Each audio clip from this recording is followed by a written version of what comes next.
નમસ્કાર, હું છું હેતલ અને આપ જોઈ રહ્યા છો ન્યૂ ભારત ન્યૂઝ. નજર કરીએ આજના ટોપ 5 ન્યૂઝમાં. નવસારી સહિત સમગ્ર દક્ષિણ ગુજરાત માટે આગામી દિવસોમાં ભારે વરસાદની આગાહી કરવામાં આવી છે. હવામાન વિભાગની આગાહીને ધ્યાનમાં રાખીને જિલ્લા વહીવટતંત્ર સંપૂર્ણ એલર્ટ મોડમાં આવી ગયું છે. સાવચેતીના ભાગરૂપે જિલ્લાના તમામ શાળાઓમાંથી વિદ્યાર્થીઓને વહેલા ઘરે મોકલવાનો નિર્ણય લેવામાં આવ્યો છે. સાથે જ નીચાણવાળા વિસ્તારોમાં રહેતા લોકોને સતર્ક રહેવા સૂચના આપવામાં આવી છે. 30 જુલાઈથી 2 ઓગસ્ટ દરમિયાન ભારે વરસાદ અને નદીઓમાં પૂર આવવાની શક્યતાને ધ્યાનમાં રાખીને તમામ સંબંધિત વિભાગોને એલર્ટ કરવામાં આવ્યા છે. તંત્રે લોકોને જરૂરી ન હોય તો ઘર બહાર ન નીકળવા અને અધિકારીઓની સૂચનાઓનું પાલન કરવા અપીલ કરી છે. જૂનાગઢના ગિરનાર પર્વત પર ગઈ રાત્રે એક ઘટના સામે આવી છે. વહેલી સવારે લગભગ 3 વાગ્યે નવી સીડીના 50મા પગથિયે 3 એશિયાટિક નરસિંહો જોવા મળ્યા હતા. માહિતી મળતા જ વન વિભાગની ટીમે તાત્કાલિક સ્થળ પર પહોંચી સિંહોની હિલચાલ પર સતત નજર રાખી અને કોઈ પણ પ્રકારની હેરાનગતિ વગર તેમને સુરક્ષિત રીતે તેમના કુદરતી વસવાટ તરફ મોકલ્યા. સમગ્ર કામગીરી દરમિયાન તીર્થયાત્રાઓની સલામતી પણ સુનિશ્ચિત કરવામાં આવી હતી. વન વિભાગે યાત્રાળુઓને અપીલ કરી છે કે વન્યજીવો દેખાય તો ગભરાશો નહીં, તેમને ઉશ્કેરશો નહીં અને તાત્કાલિક વન કર્મચારીઓને જાણ કરશો. કચ્છના ગાંધીધામમાં વેપારીના અપહરણ અને કરોડોનો ક્રિપ્ટો ખંડણી કેસમાં મહત્વપૂર્ણ પ્રગતિ થઈ છે.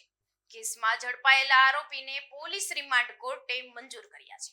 આરોપીએ વેપારીનું અપહરણ કરીને આશરે 5.55 કરોડ રૂપિયાનો ક્રિપ્ટોકરન્સી સ્વરૂપે ખંડણી વસૂલ્યાનો ગંભીર આરોપ છે.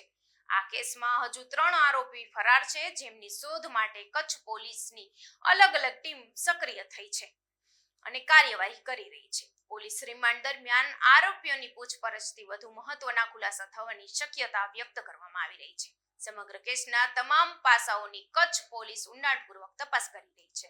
વડોદરામાં ગાંજાની હેરાફેરી સામે પોલીસે વધુ એક સફળતા મેળવી છે. સયાજીગંજ પોલીસ રેલવે સ્ટેશન નજીક પાર્કિંગ વિસ્તારમાંથી 747 ગ્રામ ગાંજા સાથે 2 મહિલા સહિત કુલ 3 આરોપીઓની ધરપકડ કરી છે.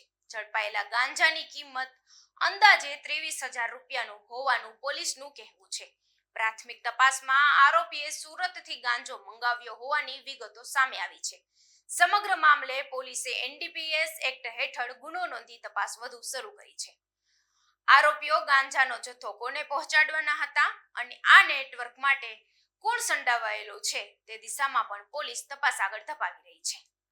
રાજકોટના ઋષિકેશ સોસાયટીમાં રસ્તાના કામને લઈને સ્થાનિકોમાં ભારે રોષ જોવા મળી રહ્યો છે. રહેવાસીઓના જણાવ્યા અનુસાર લાખો રૂપિયાના ખર્ચે 2 વર્ષ પહેલા મેટલિંગનું કામ કરવામાં આવ્યું હતું, પરંતુ આજ દિન સુધી રસ્તા પર ડામર પાથરવામાં આવ્યો નથી. પરિણામે મેટલિંગ ધૂળમાં પડી ગયું છે અને લોકો રોજબરોજ ભારે હાલાકીનો સામનો કરવો પડી રહ્યો છે. સ્થાનિકોમાં આરોપ છે કે સરકારી નાણાંનો યોગ્ય ઉપયોગ થયો નથી અને કામગીરી અધૂરી છોડી દેવામાં આવી રહી છે.